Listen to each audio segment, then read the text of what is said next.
Tôi đuổi sân thôi à? Dạ. Cầm nữa. Chẳng đuổi sân là hảo. Đau hay lúc gì? Số 2. 10 năm quả. Quay video phủ nhặt lên có cho đi YouTube này. Hai tuần cho quay video rồi xong rồi đi phủ nhặt nữa. Phủ nhặt rồi cho đi YouTube này.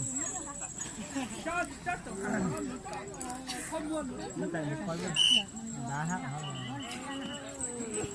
Số là 21.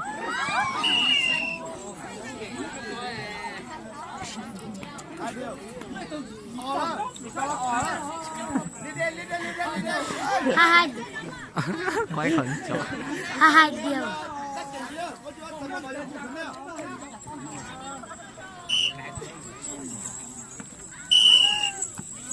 Nó mà 1 ở我 3. 等一样就用到龙泉之上。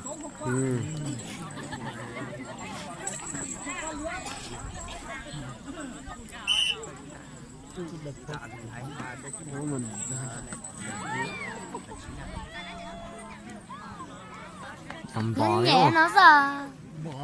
nhầm bò bóng chuyên ra. Tỷ số 3 điều.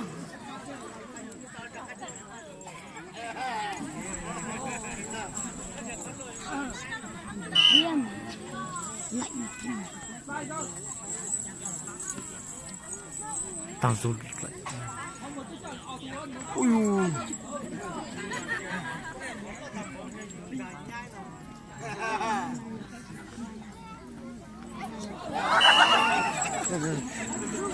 Bóng này 43.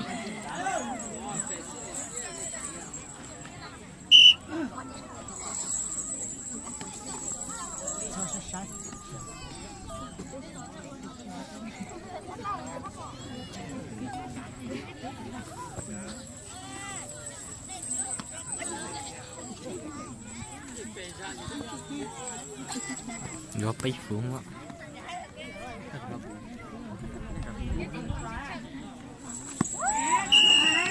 Số 44. Bây giờ là thế là chạy đi điểm bao giờ chạy kiểu là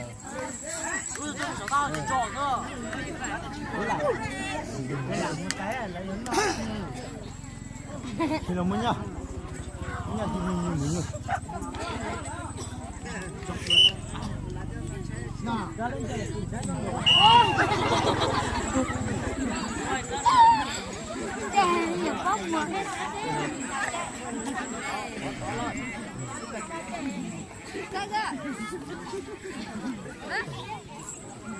Tỷ số 54. Tỷ số 5 đều. Có điều suốt. Sao bóng không còn lưới. Lại phót rất cao.